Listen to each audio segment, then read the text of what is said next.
வேண்டும். அதுக்காக தான் இந்த மானிய கோரிக்கைகளை நாங்கள் நிறைய எழுதி கொடுத்துருக்குறோம். வெட்டு தீர்மானங்கள்லாம் இதை எப்படி தடுத்து நிறுத்த போறீங்க அப்படின்னு அதற்கான விடைகளையும். ஏன்னா அது கிளீன் அப்க்கு மட்டும் பத்தாது, கழிவு நீர் கலக்காம தடுக்கணும். 2 விதமா ஆக்ஷன், ப்ரோ ஆக்ஷன்வாங்க. ஆக்ஷன்னா குப்பையான அப்புறம் சுத்தம் பண்றது, ப்ரோ ஆக்ஷனா முன்னாடியே ஆக்ஷன் எடுக்கிறது, குப்பையா உள்ள கொட்டாம பாத்துக்கிறது. 2யுமே நம்ம செய்யணும். அதற்கான நிதிகளே அங்க நகராட்சி நிர்வாகம் வெளியிட வேண்டும்னு அது ஒரு விஷயம் சொல்லியிருக்கோம். அதே போல தமிழ் வளர்ச்சிக்கு நிறைய திட்டங்களை சொல்லியிருக்காங்க. எங்களுடைய ஒரு கோரிக்கை என்னன்னா, இப்ப கூட தமிழ் பெயர்கள், அதற்காக மருத்துவர் ஐயா தான் அந்த தமிழ் வளர்ப்பு இயக்கத்துக்காக நிறைய ஒரு போராட்டங்களை செய்து தமிழ் பெயர்லாம் பலகையில எழுதணும் கடையில அப்படின்னு சொன்னாங்க. அந்த தமிழ் பெயர்களை எழுதுவதை திருப்பி ஊக்குவிக்கணும். ஏன்னா இப்பயும் பாத்தீங்கன்னா இல்ல. அதே சமயம் நிறைய வெளியூர்ல இருந்து வரக்கூடிய தமிழர்கள் நம்ம கிட்ட கேட்கறது என்னன்னா, நீங்க என்ன இங்கிலீஷ் பேரையே தமிழ்ல எழுதி வைக்கிறீங்க அப்படின்றாங்க. நீங்க ஏதாவது ஒரு கடை பேருன்னா ட்ரேடர்ஸ் அப்படின்னா தமிழ்ல ட்ரேடர்ஸ் தான் எழுதுறீங்களே தவிர அதற்கான தமிழாக்கத்தை நீங்க எழுதுனாதானே அப்ப மக்களுக்கு தமிழ்ல இருக்கக்கூடிய புதிய புதிய வார்த்தைகள் புரியும்னு சொல்லுவாங்க. அதனால அதையெல்லாம் ஊக்குவிக்க வேண்டும் என்ற ஒரு விஷயத்தையும் சொல்லியிருக்கோம். அதே சமயம் உயர்கல்வித்துறை, பள்ளி கல்வித்துறையில ஏகப்பட்ட கேஸ், ஏகப்பட்ட ஜீவோ. எந்த ஜீவோ போட்டாலுமே வேலை கொடுக்க கூடாதுன்னு ஜீவோ. அவர்களுக்கு இன்னொரு ஜீவோ போட்டீங்கன்னா அவங்களுக்கு உயர் பதவி வழங்கக்கூடாதுன்னு ஒரு ஜீவோ. இன்னொரு ஜீவோ பாத்தீங்கன்னா அவங்களுக்கு சம்பளத்தை ஏத்தக்கூடாதுன்னு ஜீவோ எல்லாமே எதுக்கு? பள்ளிக்கூடத்திலயும் கல்வியிலயோ எக்ஸாம், ஒரு எக்ஸாம் பத்தாம 4 எக்ஸாம். அப்போ எப்படி அப்போ ஆசிரியர்களோ இல்ல அங்க பணியாற்றக்கூடிய விரிவுரையாளர்களோ எப்படி பணி செய்வாங்க? அந்த ஆபீஸ் ஸ்டாஃப் இருக்காங்க பாருங்க, அதுக்கே பெரிய வேலை இருக்கு. கல்வி கூடன்னா நம்ம வெறும் ஆசிரியர்கள் நினைக்கிறோம். ஆனா அங்க உட்கார்ந்து செய்யக்கூடிய தட்டச்சு பண்றவங்க, ஆபீஸ் ஸ்டாஃப், அதுவும் அரசு பணிதான். அவங்களுக்கும் நிறைய குறைகள் இருக்கிறது. அதே போல அங்கன்வாடியா இருக்கட்டும், அதே சமயம் இந்த குழந்தைங்களை பாத்துக்கக்கூடிய சின்ன குழந்தைங்க இப்பெல்லாம் எல்லாருக்குமே எல்கேஜி யூகேஜில குழந்தைங்களை சேர்க்கணும்னு விருப்பப்படுறாங்க. அதனால தனியார் பள்ளிக்கூடங்களை போறாங்க. அரசு பள்ளிக்கூடங்கள் சில இடத்துல இதே போல அதாவது ஃபர்ஸ்ட் ஸ்டாண்டர்ட், அதாவது 1வது கிளாஸுக்கு முன்னாடி, வகுப்புக்கு முன்னாடி சேர்க்கக்கூடிய 2 வருடம் ஒரு ஆரம்ப கல்விக்கு முன்னாடி ஒரு கல்வி கொடுக்கறாங்க. அதற்கான கூட ஆசிரியர்களை தேர்வு பண்ணியிருக்காங்க. பட் அவங்களுக்கும் நிறைய கோரிக்கைகள் இருக்கு. இப்படி நிறைய கோரிக்கைகள் ஆசிரியர்களுக்கு, ஆசிரியர்கள் அல்லாத கல்வித்துறையை சேர்ந்தவர்களுக்கு இருக்கிறது. அதையெல்லாம் நிவர்த்தி பண்ண வேண்டும் என்றுதான் நாங்க இன்னைக்கு காலையில மானிய கோரிக்கையில பேசினோம்.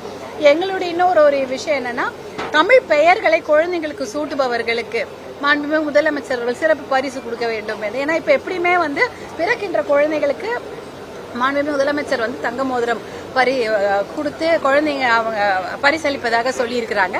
இதுவும் தமிழ் பெயர்கள் வைக்கக்கூடிய பெற்றோர்களுக்கும் குழந்தைங்களுக்கும் இன்னும் ஒரு சிறப்பு பரிசு அறிவித்தால் இன்னும் கூட தமிழ் பெயர்களை ஊக்குவிக்க அது ஒரு திட்டமாக அமையும்னு நாங்க நினைக்கிறோம். நன்றி. இன்றைய தினத்துல மீண்டும் இந்த பேருந்துகள், கட்டணமில்லா பேருந்துகள் அறிவிப்பு, 3 சிலிண்டர்கள் வங்கி கணக்குல வர வைக்கப்படும், இதெல்லாம் சொல்லிட்டே இருக்காங்க. தமிழ்நாட்டுடைய கடன் அளவு ஒரு பக்கம் ஏறிட்டே இருக்கு, இன்னொரு பக்கம் இந்த திட்டங்களுக்காக செலவு செஞ்சுக்கிட்டே இருக்கிறது. எப்படி பார்க்குது மீண்டும் பாட்டாளி மக்கள் கட்சி?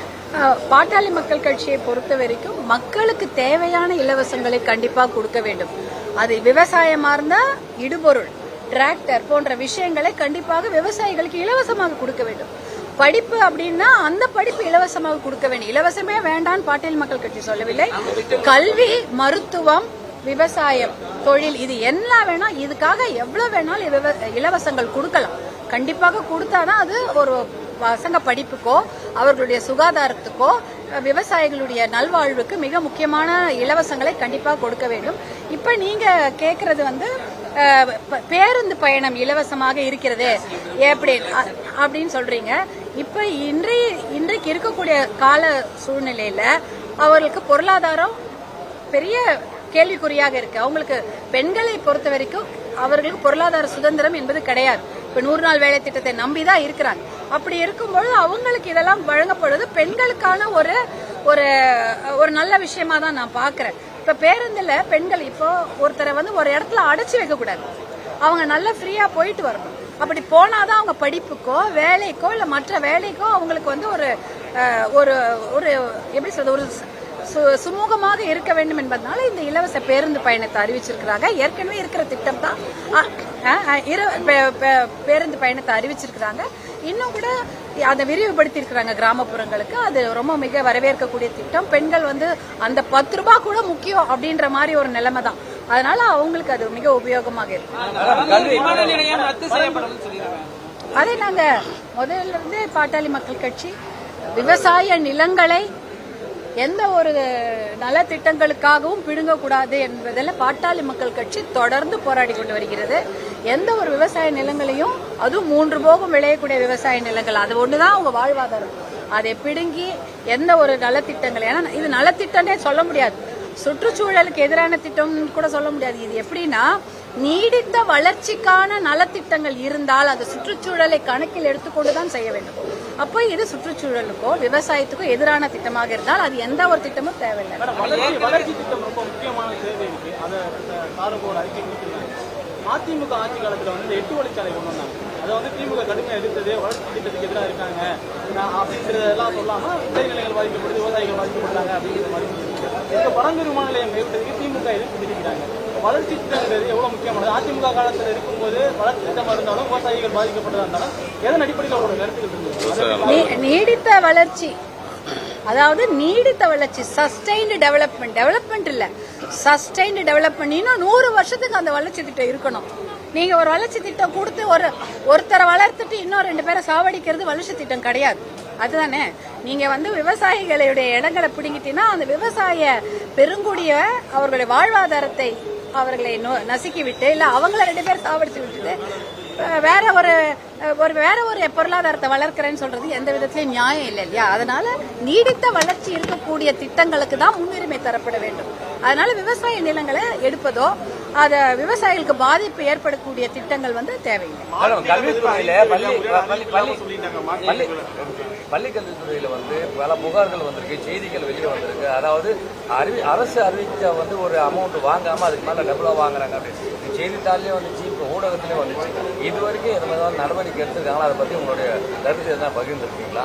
உங்களுடைய ஸ்டாண்டர்ட் பள்ளிக்கல்வித்துறையில நிறைய நான் கூட பள்ளிக்கல்வித்துறை பத்தி இப்ப சொன்னேனே, ஏகப்பட்ட கேஸ் இருக்கு, நிறைய குற்றச்சாட்டுகள் இருக்கு, நிறைய பிரச்சனைகள் இருக்கு. அதையெல்லாம் களைய வேண்டும். அதற்கு வந்து அமைச்சர்கள் நடவடிக்கை எடுப்பார்கள் என்று உறுதியாக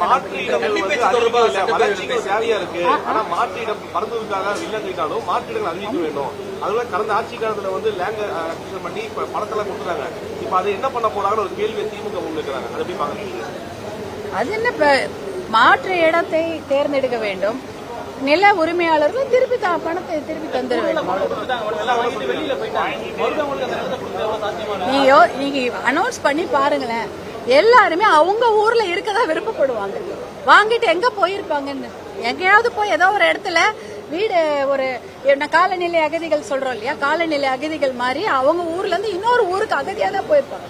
இப்ப அவங்களுக்கு அந்த இடத்துக்கு திருப்பி வருவதுக்கு நிறைய பேர் முன் வருவாங்க. இல்ல அதாவது அந்த கன்னி பேச்சு அப்படின்ற அந்த வார்த்தைகள் தான் வந்து அந்த பிரயோகம் வந்து அந்த அளவுக்கு அது அந்த காலத்துல அதெல்லாம் சொல்லிட்டாங்க. நம்ம ஊர்ல அப்படி சொல்ல வேண்டியது கிடையாது. நமக்கு அறிமுகம் அப்படின்ற வார்த்தை ரொம்ப அழகு வார்த்தை. அறிமுக உரைன்னு சொல்லலாமேன்னு தான் நான் ஒரு மாற்று சஜஷன், அவங்களுக்கு ஒரு ஆலோசனை சொல்றேன். வேற கோரிக்கை தான் கன்னி பேச்சுன்றது முதல் பேச்சு சொல்லலாம். முதல்ல இருந்து நாங்க சொல்லிட்டு இருக்கோம். போன 5 வருஷம் அப்படிதான் பண்ணாங்க.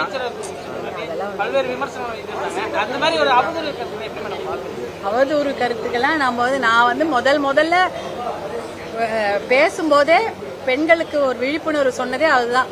அவதூறு கருத்து வலைதளங்களில் வந்தால் அதை பற்றி நம்ம வந்து மிகப்பெரிய கவலைக்குள்ளாக கூடாது என்ற ஒரு கருத்தை நான் வந்து ரொம்ப வருஷத்துக்கு முன்னாடி சொல்லிட்டேன். அந்த மாதிரி அவதூறு காட்சிகளோ அவதூறு கருத்துகளோ சமூக வலைத்தளங்களில் வந்தால் அதையெல்லாம் புறம் தள்ளிவிட்டு பெண்கள் சமுதாயம், மகளிர் சமுதாயம் தைரியமாக முன்னேற வேண்டும் என்பதுதான் என்னுடைய கருத்து. அன்னைக்கும் இன்னைக்கும் அதே தான். நன்றி.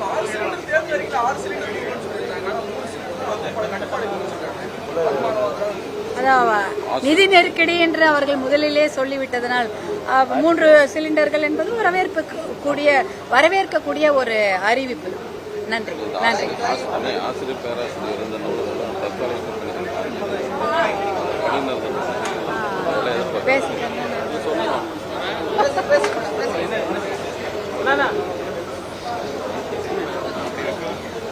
எல்லா கல்வித்துறையில இருக்கக்கூடிய ஆசிரியர்கள் மற்றும் பேராசிரியர்களாக இருக்கட்டும், ஆசிரியர்கள் மற்றும் ஆசிரியர் அல்லாத கல்வித்துறையில் இருக்கக்கூடிய அனைத்து பணியாளர்கள், ஊழியர்கள் எல்லாருக்கும் நிரந்தர பணிகளை வழங்க வேண்டும். தற்காலிக பணி செய்யக்கூடிய அனைவரும் ஒரு 5 வருஷம் தற்காலிக பணி செய்திருந்தா கூட அவர்களுக்கு நிரந்தர பணியை வழங்கி அவர்களுடைய கஷ்டத்தையும் அவங்களுடைய கவலையும் போக்க வேண்டும். ஏன்னா நாளைக்கு அந்த பணி நமக்கு நிரந்தரமா இருக்குமா? அவர்கள் இறந்து விட்டால் கூட அவங்களுக்கு அந்த பணிக்கு அவங்களுடைய வாரிசுதாரருக்கு வேலை இருக்கும், அரசு பணியாக இருந்தால். ஆனா இவங்களுக்கு அந்த ஒரு உறுதி கூட கிடையாது. ஏன்னா அதே போல அவங்களுடைய இறந்துட்டாங்கன்னா கூட அவங்களுக்கு காம்பன்சேஷன் சொல்றாங்கல்ல, அந்த மாதிரி விஷயங்கள் கூட தரப்படுகிறதா என்பதையெல்லாம் பார்க்கணும். ஏன்னா தற்காலிக பணியாளர்களுக்கு எந்த விதமான உரிமையுமே கிடையாது.